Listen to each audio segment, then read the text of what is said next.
أهلا بكل الذين ينضموا للاستماع إلى راديو بلدي أول راديو عربي أمريكي ويعنى بقضايا العرب في المهجر.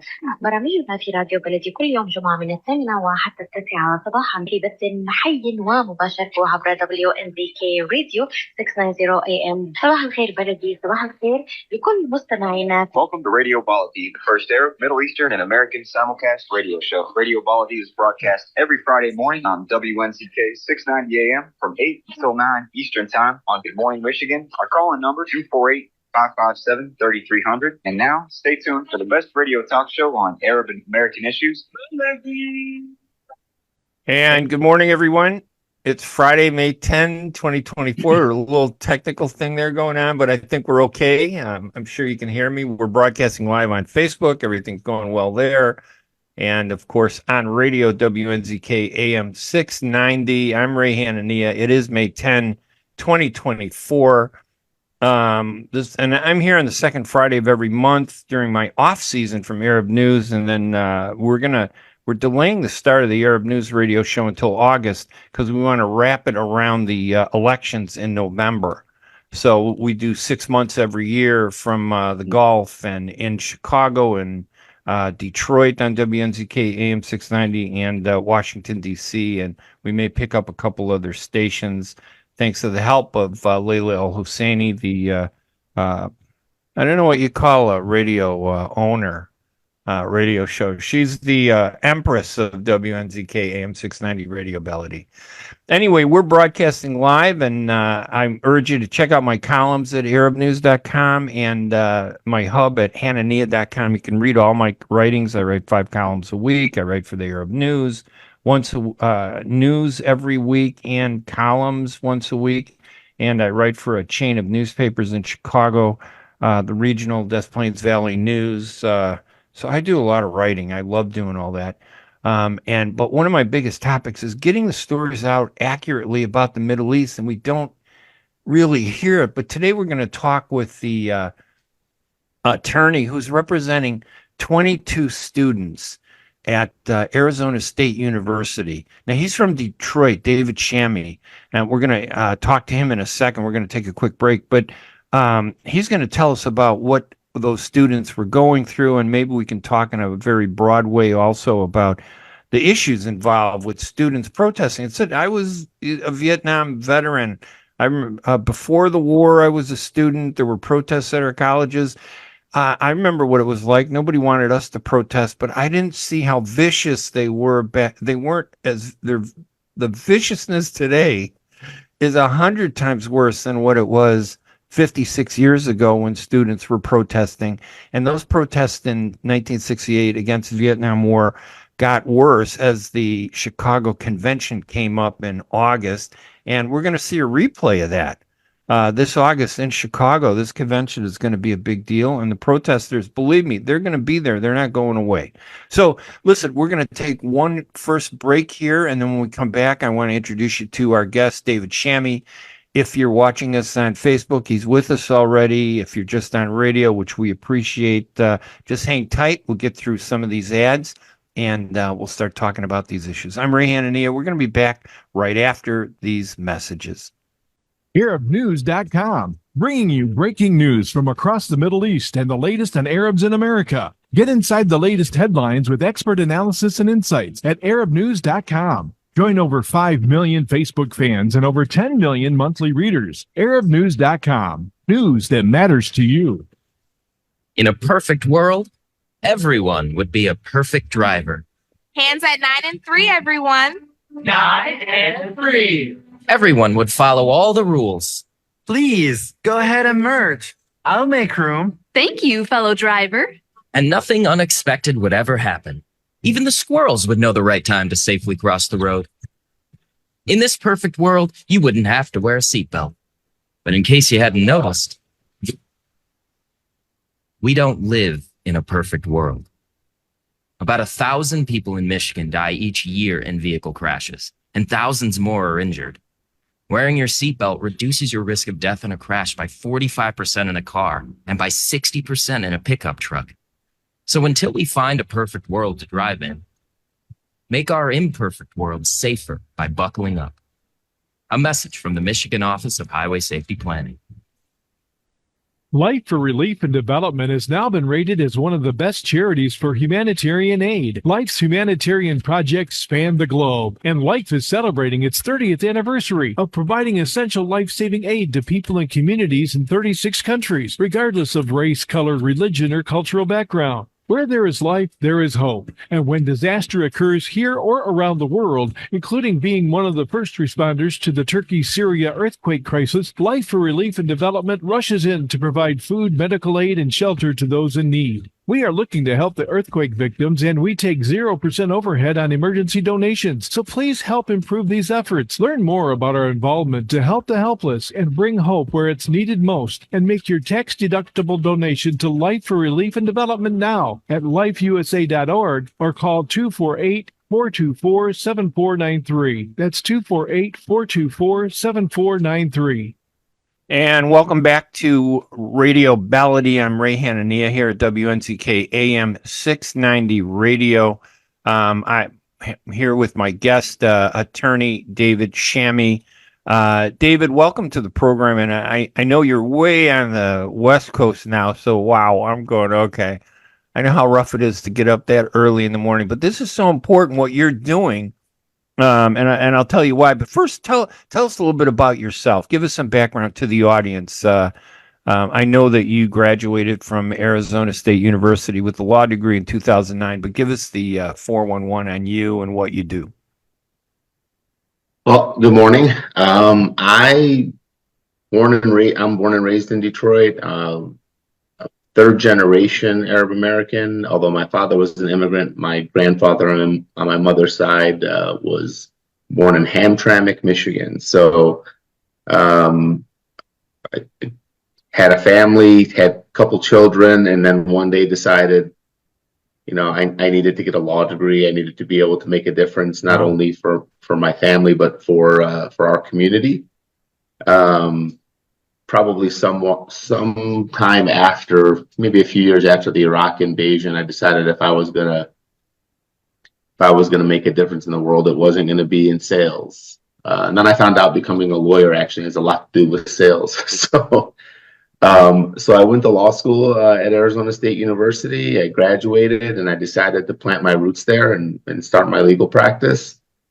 And ever since I started, basically, civil rights has been a part of my practice from the beginning. Although I think today it's a little different than it ever has been for me. It's the work I'm doing now isn't really about money. It's very personal. I have family that still lives in South Lebanon, enduring, part of this 7-month now old conflict. So I don't know if I answered your question, but well, yeah. Do you have a website if people want to follow up on you and to get legal rep? Because first of all, people in Detroit need to know that you're one of the top attorneys on this topic. I got to be honest. The whole reason I found you was because I saw something on Twitter where Alan Dershowitz, who is a pro-Israel attorney and who's from that community, was vowing and saying, I will represent any Jewish student who stands up to these racist, blah, blah, blah, really viciously attacking Palestinians. And I'm thinking, okay, where are the Arab attorneys? Why aren't Arab attorneys? I just don't see them. There was no promotion. Yeah. But then I saw that you filed a lawsuit on behalf of 22 of 27 students at Arizona State University who were disciplined by the university, and it's going to disrupt their education and their graduation for some of them. And it just seems unfair because I know you and I are both against anti-Semitism, but we're also against Islamophobia. We're also against anti-Arab racism. It's almost like people only care about one side. What brought you to their attention? What got you to say, hey, I got to do something to help these students at Arizona State University? Sure. So let me start by pointing out that of the 27 students who were arrested, who were suspended, 5 of them are Arab American or Muslim. Okay. The remaining students are your everyday kids. I mean, they're not any different than, and I don't think that's any different than any other university throughout the country. These are not dominated by Arab Americans or Muslim Americans. We are participating, but there are large swaths of Jewish Americans. There are large swaths of your typical, what I would say, your typical white Caucasian kids. So, some of them are even Jewish students that are standing up for justice and want to see a better Israel, not Netanyahu's government. Yeah, every single one of these protests include support from Jewish Americans and Jewish American students at these universities. So I think it would be, I think Alan Dershowitz knows that, but it's easy to paint the protesters as Hamas supporters rather than supporters of humanity, which is what they are. I think most Israelis now are in the streets. Israeli students are protesting. Students across universities in Montreal and France and Germany are protesting. This isn't about anti-Semitism, and anyone who tries to conflate these protests with anti-Semitism, first of all, most people know that these protests are not anti-Semitic. But you put these when kids you're in only groups. when you have no defense, for what Israel's government is doing, the only thing you can do is try to demonize the critics who are bringing up the facts and call them anti-Semitic. Because anybody that says that you're anti-Semitic means that they don't know what the real facts are and they can't address it because it makes them look bad. This has been a war of words as much as a war of life and death, since over the past 8 months, and even before that, before October 7th. And certainly, and I know that you'll agree with me when I say this, neither of us support what happened on October 7th. We don't support violence. We don't support anti-Semitism.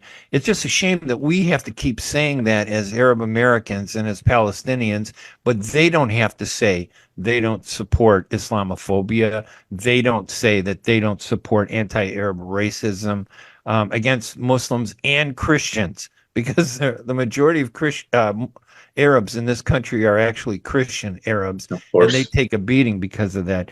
So 5 of the 27 are Arab, and then the other 17 are American of other ethnic backgrounds and stuff. How did you get involved in it? Did you see it and say, hey, I got to do something? Did somebody reach out to you? So I sit on the board of CARE Arizona. That's the Council on American Islamic Relations. Very active organization, I got to tell you. Probably one of the most active in the country. You do not see anything happen in this country without seeing their name. Yeah, so I sit on the board. I happen to be on vacation. I was with my wife. We were in Cabo, taking a much needed, and I didn't know it at the time, but much deserved break. And I started getting messages, social media posts, but I also was getting messages from the executive director for our chapter, letting me know that, that people were being arrested. Wow. The arrests began actually at 9 a.m., which completely cuts against the university's sort of ultimate argument that these protesters were in violation of their curfew, 11 p.m. to 5 a.m., no protesting in that area. But they had arrested 3 of the protesters right around 9 a.m. And they did it without warning.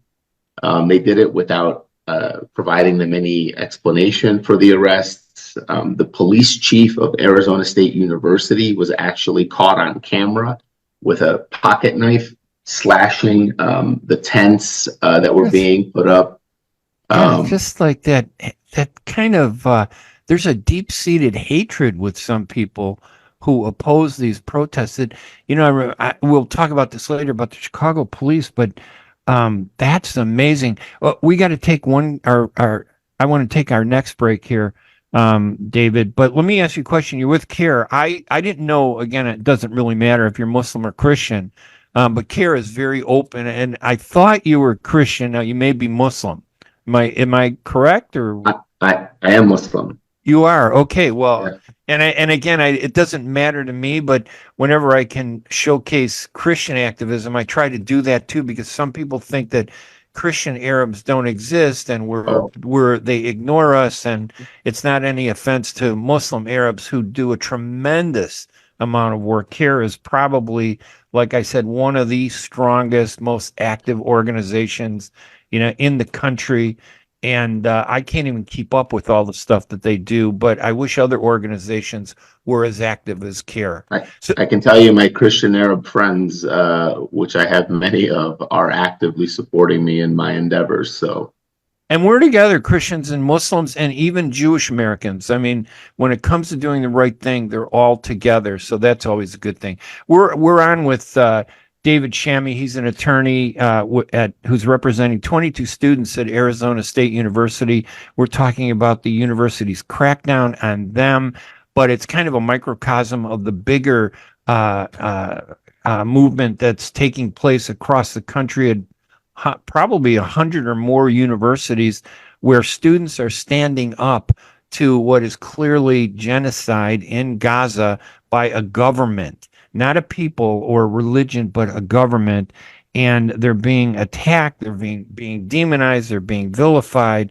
But we're talking with David about who these protesters at Arizona State University are and what they went through.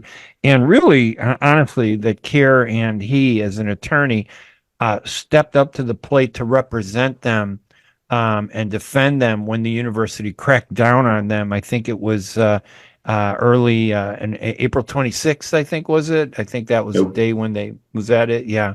So anyway, we're going to take a quick break. I'm Ray Hanania here with my guest, David Chami, an attorney originally from Detroit. He's now at helping students at Arizona State University.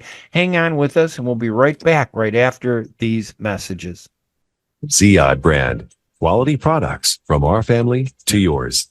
Ziyad Brothers Importing offers the finest quality products, including brands like Sultan, Kraft, Nestle, Hook, Rico Picon, Donna, and many more. Ask your retailer to carry these fine products because you deserve the very best. For more information, visit our website at www.ziyad.com. That's www.ziyad.com. Ziyad, quality products from our family to yours.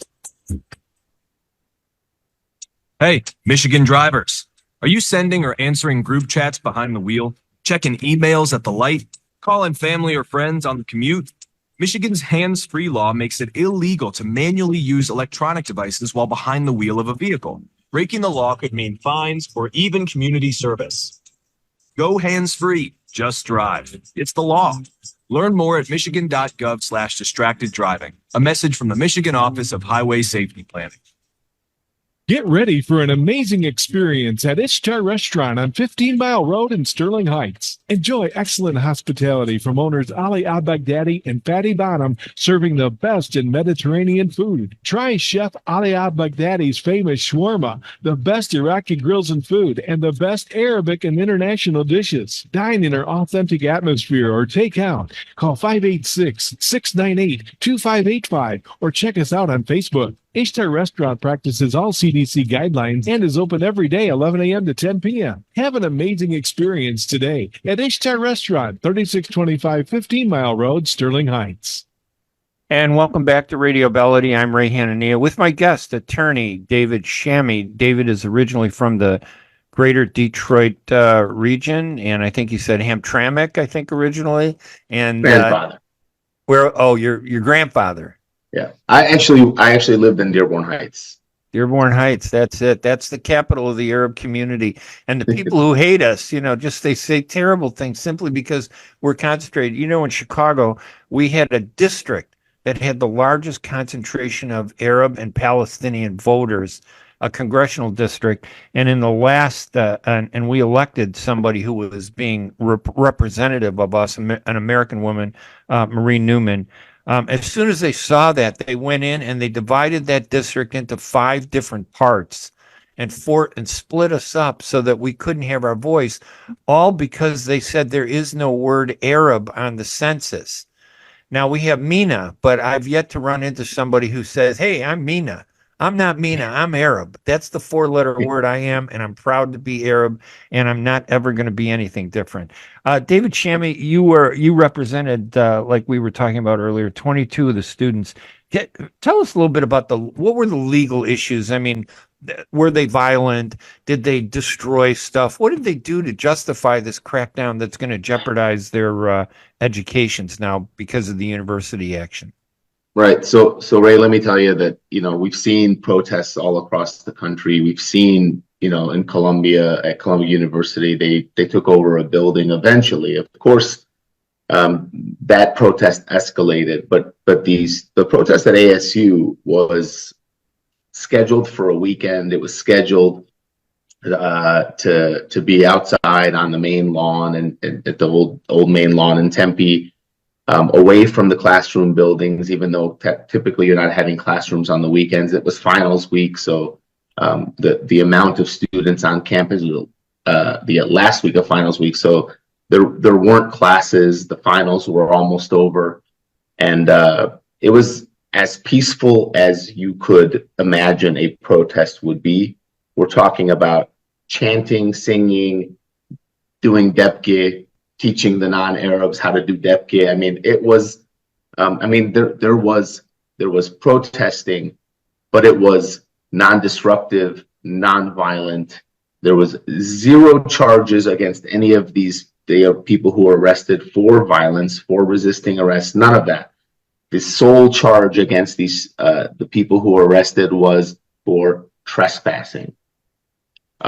So, you'll hear about violence at some of these protests, but the reality is typically that violence has come from the counter protesters, the people who come to antagonize, to provoke, or to commit the violence themselves, which has happened. It happened at UCLA, where the counter protesters came out and actually beat the crap out of a lot of protesters. And guess what? Where were the police?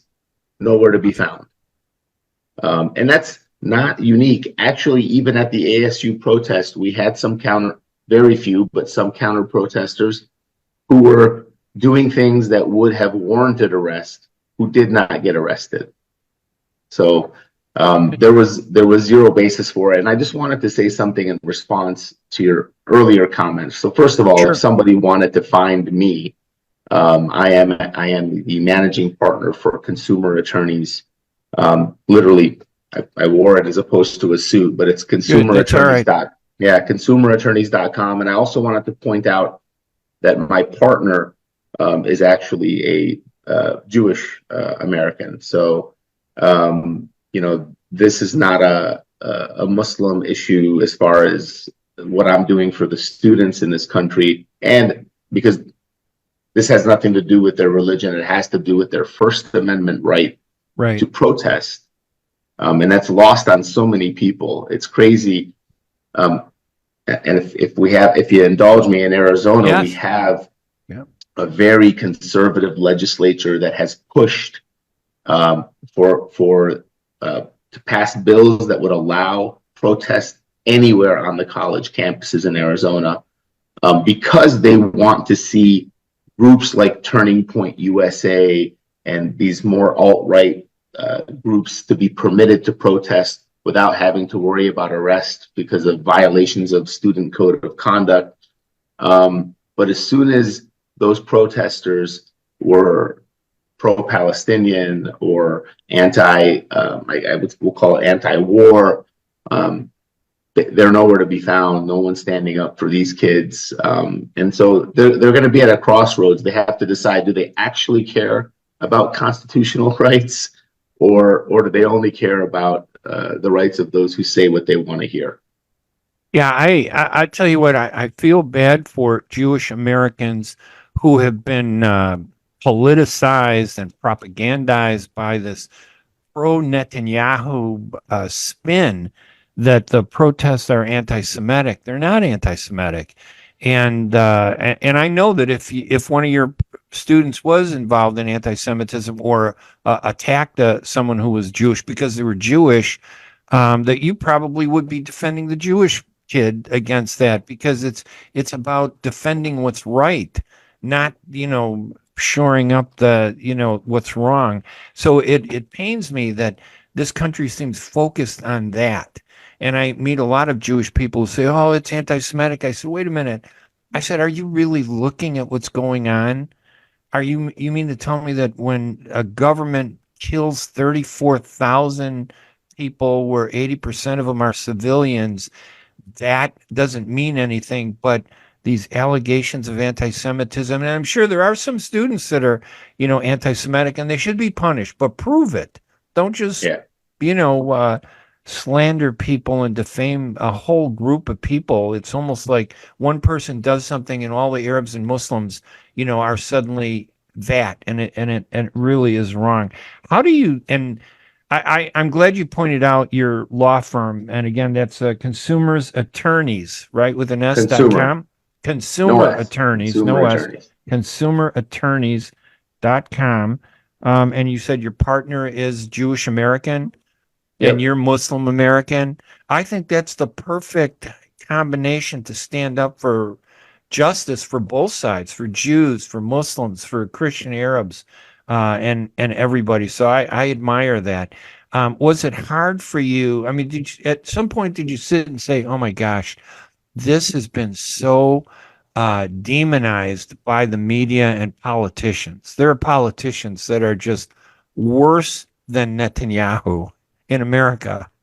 And, you risk being attacked and called, oh, that's CARE. They're trying to bring Sharia law. Sharia means law. Allah just means God. That's what the word means. My mother, Christian, from the Church of the Nativity, would say Allah, because that's the Arabic word for God. It's not like a different, But people, I just am always ashamed of the ignorance in this country about truth and facts. But were you worried about that? Were you concerned, like, getting into this, that, oh my gosh, people are going to paint you to be some horrible person? No. Good. No, Good. I had no fear of that. It didn't even cross my mind.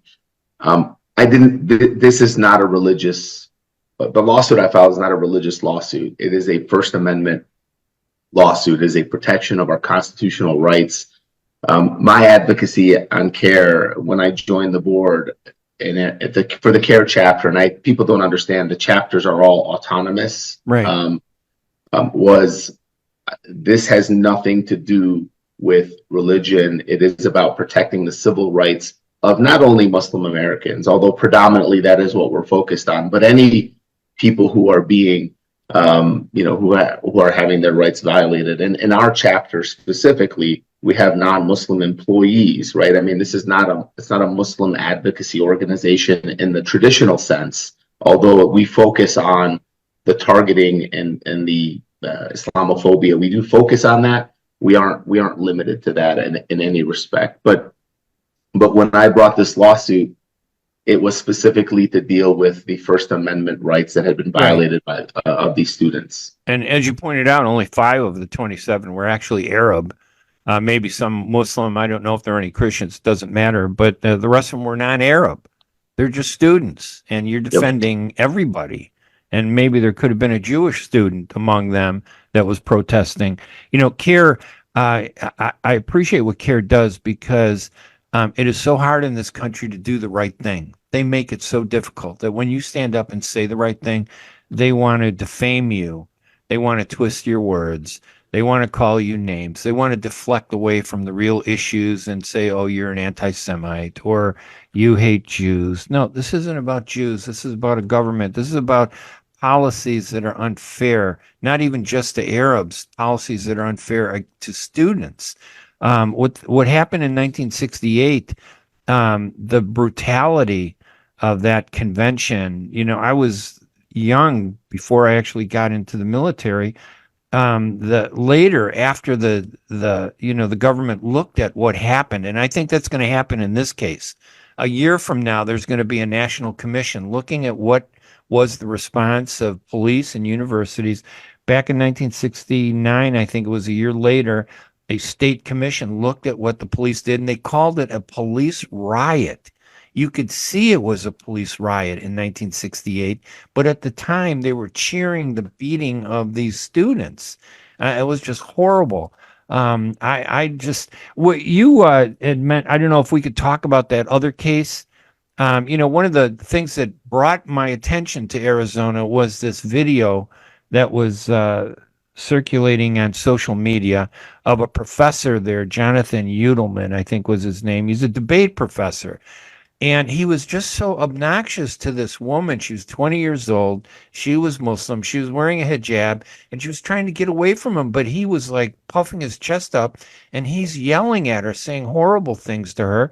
And there's a man next to him who I've heard that he may be an Israeli soldier or working with the Israeli military, who's joining in and attacking her. You could hear this, and you're thinking, why isn't anybody doing anything about that?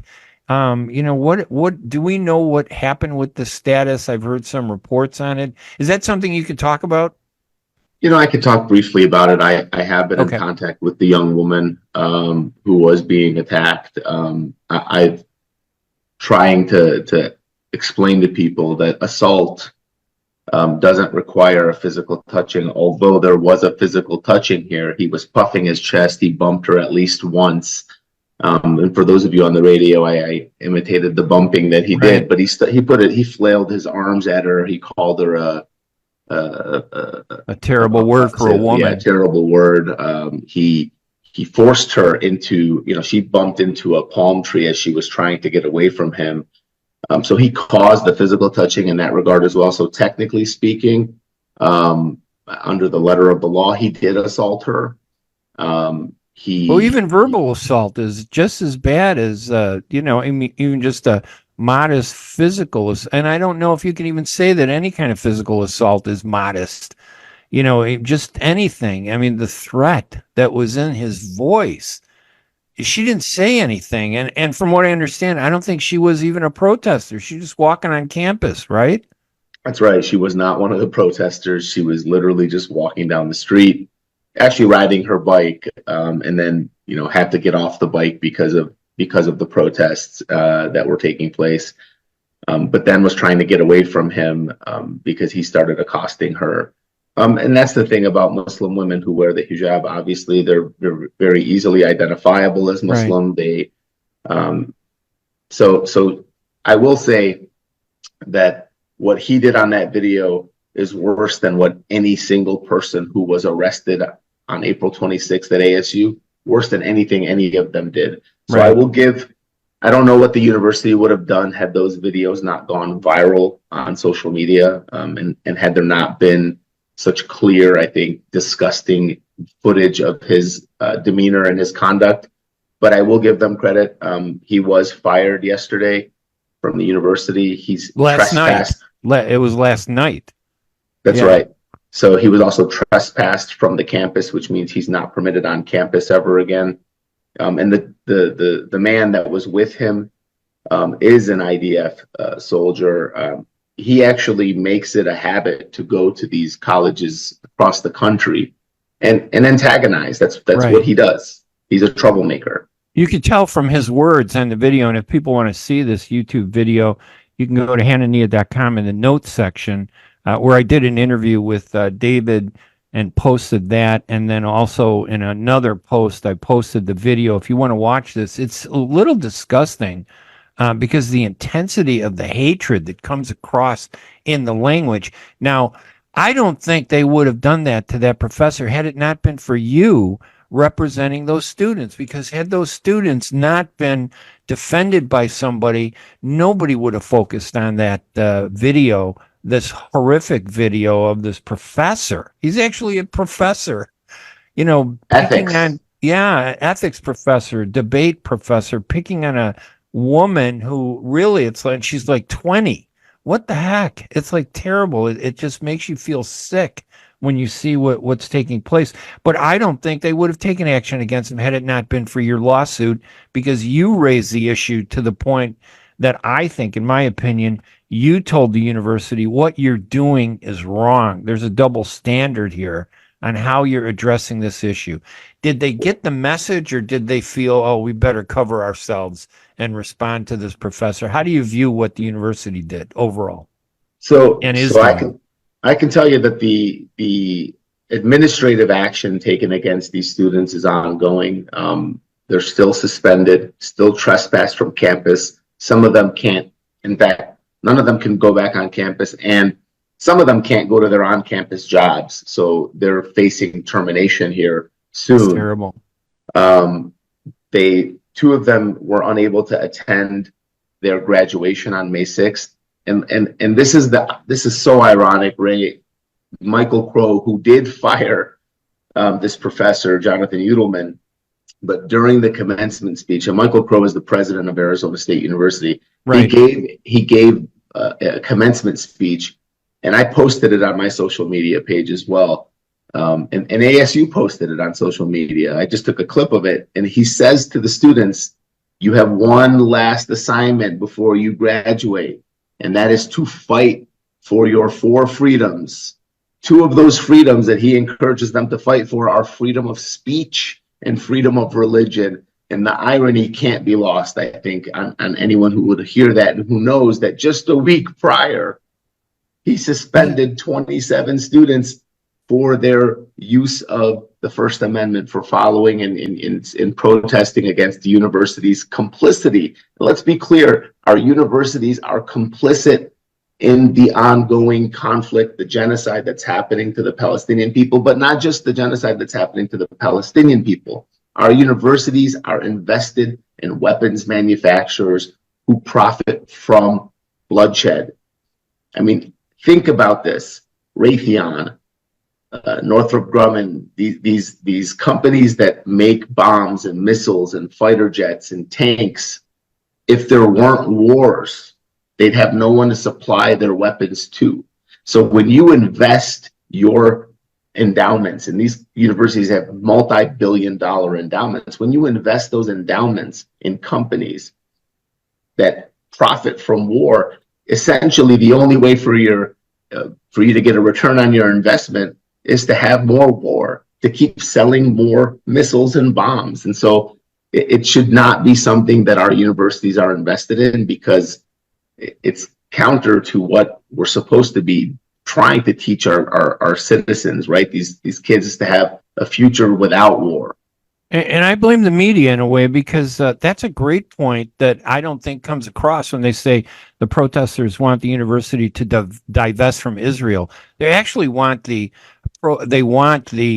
university to divest from countries that are investing money in the military-industrial complex, these companies that produce weapons of mass destruction that are then used to kill civilians. That's a good cause. Now, and I know, listen, the Jewish community, or I should say the pro-Israel community, is very on top of communications. They know how to write the perfect press release to make ugly look beautiful and untruthfully beautiful. And the Arab and Muslim community, sometimes we don't know how to put a press release together that gets our facts, because we believe the right way that truth on its face should be more than enough to convince people to do the right thing. You don't have to spin truth. You just let people see the truth, and eventually they'll agree. But this is a propaganda war as much as it is a military war. I don't want to leave the President Crow. We're gonna take a break, but I don't want to leave the topic of the president of the university, President Crow, without asking: is there some? Has he crossed the line? I mean, in the way that these are students that they didn't engage in racism. They didn't engage in anti-Semitism. They protested. They did exactly what he told them to do after he had them arrested and suspended. What are there any consequences for him, do you think? I mean, truthfully, probably not. Is there a movement to call for him to step down? There should be some pressure on him to wake up and say, why are you prosecuting students who did nothing except what you told them to do 4 or 5 days later, after maybe like 8 days later after the fact? Right. It just seems wrong. There's definitely a push to call for his resignation, but realistically, that's not likely to happen. I'm going to tell you what the media, when the media picks up on stuff, they don't like it when the media reports about this stuff. And if there are people calling for that, you have them call me because I will write a story about it. Now, I'm just a small little drop in this media ocean that we have, but drops of water end up creating pools, and pools of water creates, lakes, and these things have a way of growing. It's like lighting a fuse. So if there is something going on with that, I think it should be looked at. It's sad that the consequences aren't there at that level for him, because if this were reversed, it would be completely different. It would be all about him. If the students were pro-Israel and they were protesting and they got shut out, I would say that you wouldn't have any problem getting people to support you if you were representing them. And I bet that you have to fight to get your justice out there so people see it. Well, you saw what happened to the, university presidents at Harvard, and yes, they didn't take action against the protesters because they respected their First Amendment rights. Right, and they're being vilified. And they got fired. Right, and they're vilified as being anti-Semitic because they did nothing. This guy is, not. I'll probably write an opinion piece about comparing those two. But if there's anybody out there that's pushing for it, please send them my way, because I want to get their voices heard. David Chami is my guest. We're going to take a quick break. He's an attorney from originally from Detroit. His family's from Detroit, Hamtramck and Dearborn Heights. I think he said he lived there for a while. Married. He's now helping students at Arizona State University. He got his law degree there in 2009.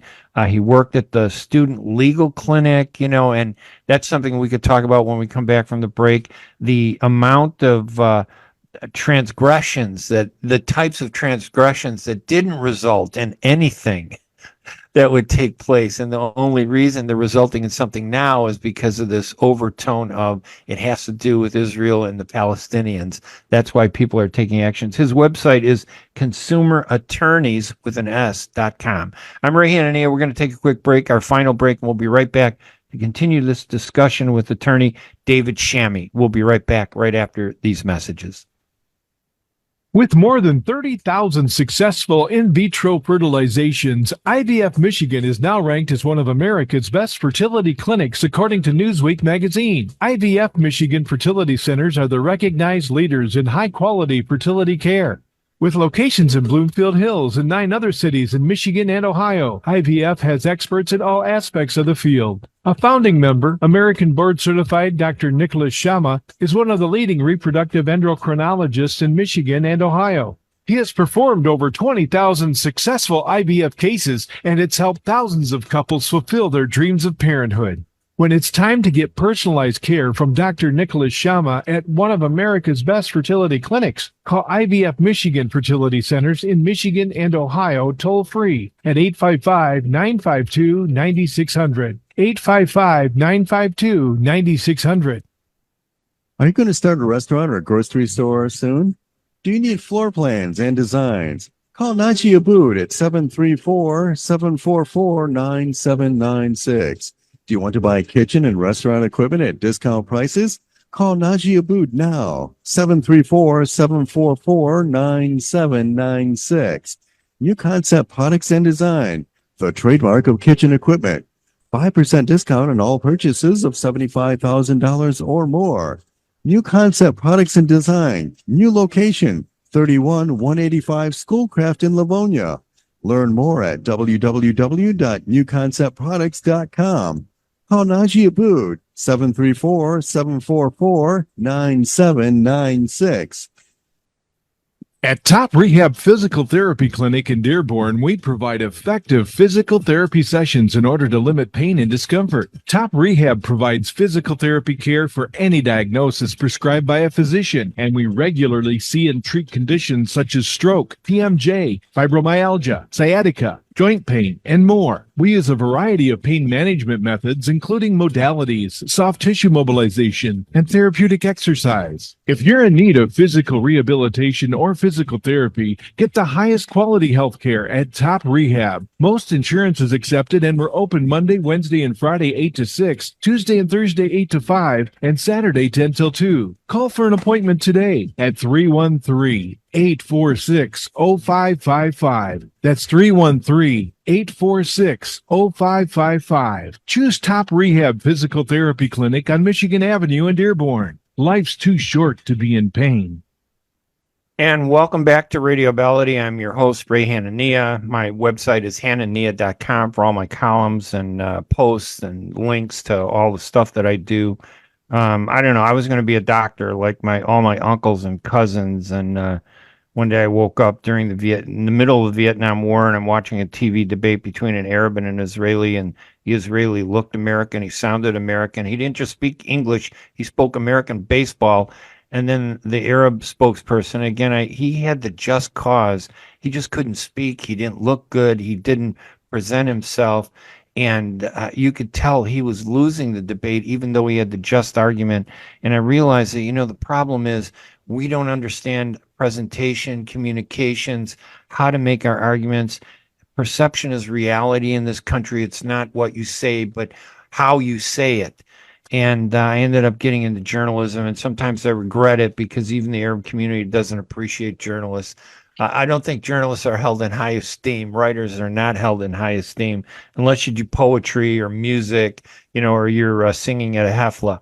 So it's a tough struggle, but I think that the reason I bring this all up is, Layla Al-Husseini has invested her life to put this radio show live on the air in Detroit. It's the only radio show that's every morning, Monday through Friday, and all we talk about is what's happening in the Arab community, regardless of the Palestinian, Jordanian, Yemeni, Syrian, Iraqi, Egyptian, you name it all. And she needs support. And if you're out there, you should be supporting her.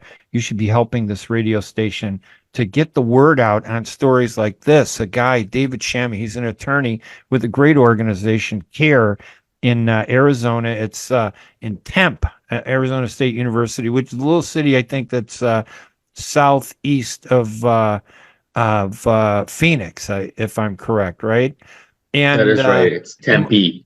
Tempe. You ask people where that is, they're not going to know, but he's making waves, standing up for what's right, defending 22 students. Only 5 of them are Arab, who are trying to protest and do the right thing, and they haven't done anything terrible, but they're being persecuted by the university and the university president. It's admirable what you do, because you risk being demonized for what you're doing. Have you gotten any backlash from people because you're doing this at all, or? On social media, but those are what we call those keyboard warriors, attacking. But for the most part, I haven't faced any backlash in the legal community. And again, it's not about religion. It's not right. If you can make it about the Constitution, it's a lot easier. And I think this is to your point, right? If you can speak their language, right, it's a lot easier to I think deflect any of the nonsense that people throw at you. Can you salvage these students their academic careers at this point? I mean, you pointed out they're suspended. Some of them or all of them can't even go on campus. They can't go to their campus jobs. They missed, I assume, graduation. I mean, what can be done? What's their status, and what can we do to help them? Well, look, in addition to representing them in their lawsuits, I've also been acting as their advocate, not all of them, but most of them, as their advocate directly with the university through the administrative process. It's ongoing. The expectation is there will be a resolution. Before the break, you mentioned my advocacy during law school through the Arizona State University Student Legal Clinic. That's right. And in that role, I would oftentimes deal with students who had been arrested for partying, maybe destroying property because they had been drinking at a party, maybe had gotten into a fight with a girlfriend and charged with maybe some sort of domestic battery.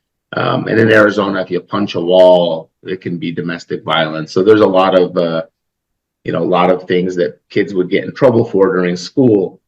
And the vast majority of these crimes that they had violated, which also are violations of the Student Code of Conduct, resulted in, at worst, being kicked out of a dorm.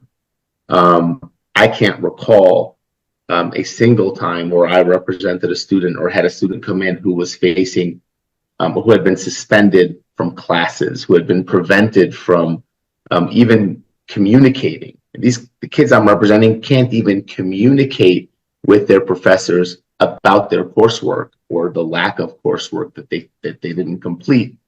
They're unable to request from those professors to give them temporarily an incomplete. And from the information I've been receiving is these professors have been encouraged to give these kids a 0 on their final exams, and then potentially, which would result in zeros or failing grades in the classes.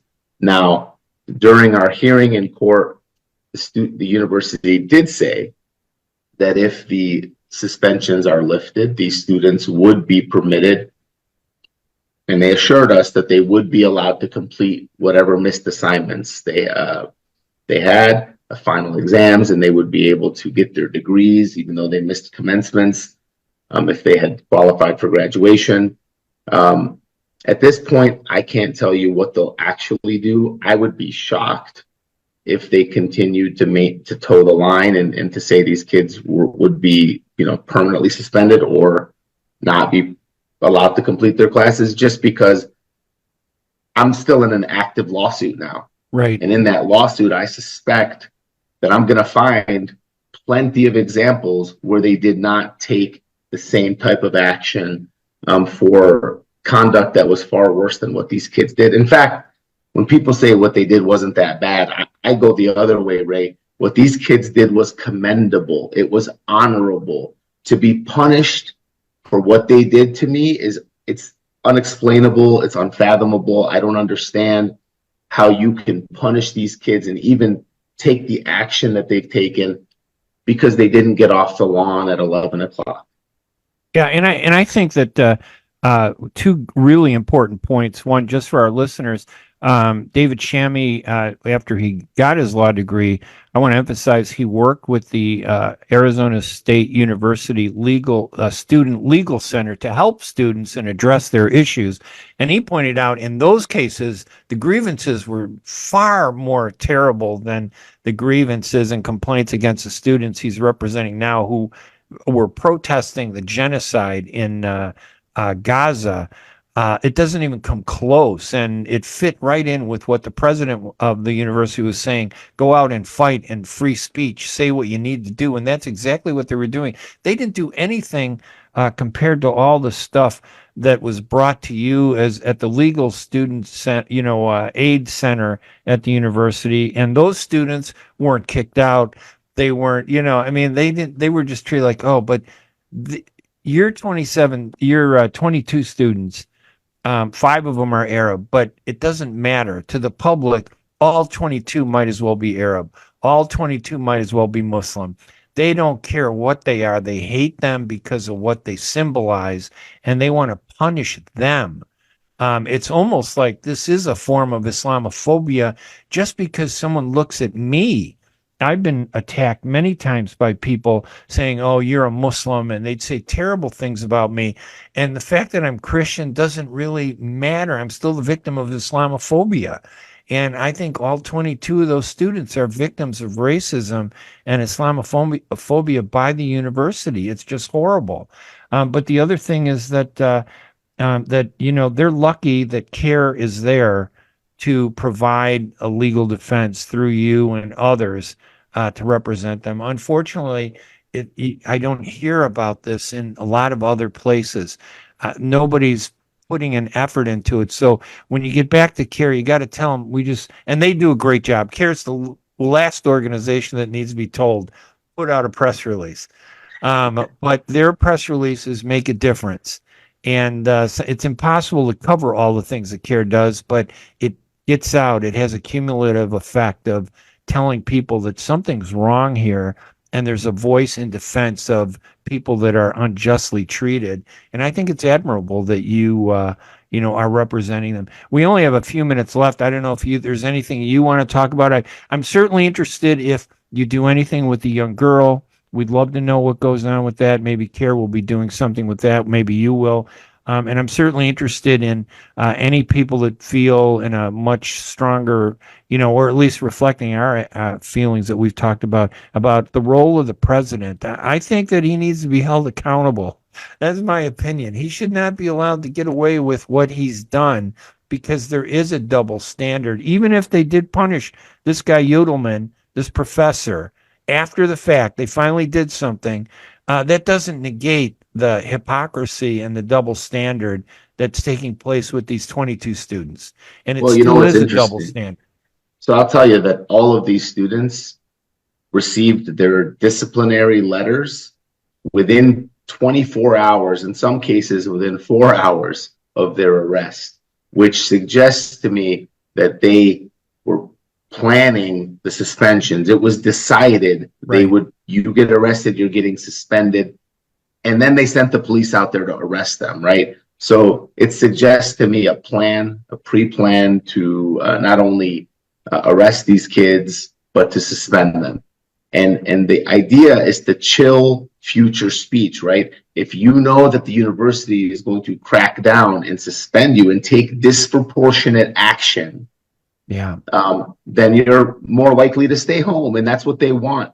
And despite having a video, I'm talking clear video evidence of an assault, of harassment, of intimidation by a professor, it took the university a couple viral videos and a lot of noise before they fired him. It should have been instantaneous. That finally made it to CNN and these other TV shows. What you were doing got up there locally, I'm sure, in Arizona, but nobody and they should have made your case an even bigger case than this one case involving this professor. Although in both cases, people should know what's going on.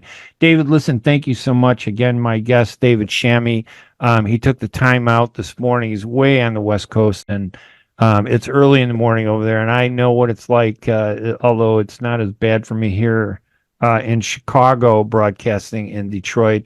But I know everybody in Detroit and online, on Facebook, and I'm going to write something up about this afterwards to get the word out so people see it. I know that everybody appreciates what you do and what CARE does.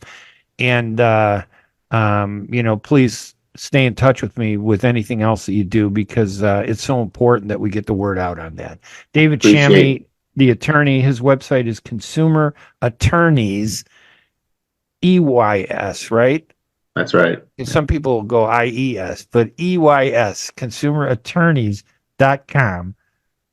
Go there to get more information on attorney David Chami and his law firm and what he's doing to help those 22 students who were doing what they were told to do by the president of the university.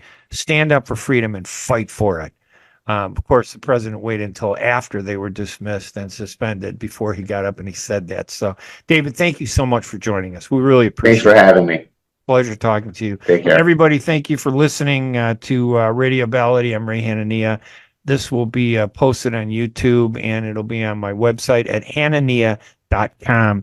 Go there, support me, support Layla, support WNZK AM 690. We'll talk to you next month. I just do the second Friday of every month until we revive our Arab News Radio show, which will start sometime in August weekly. I'm Ray Hanania. Have a great day. Hanania.com. Bye, everybody. Bye-bye.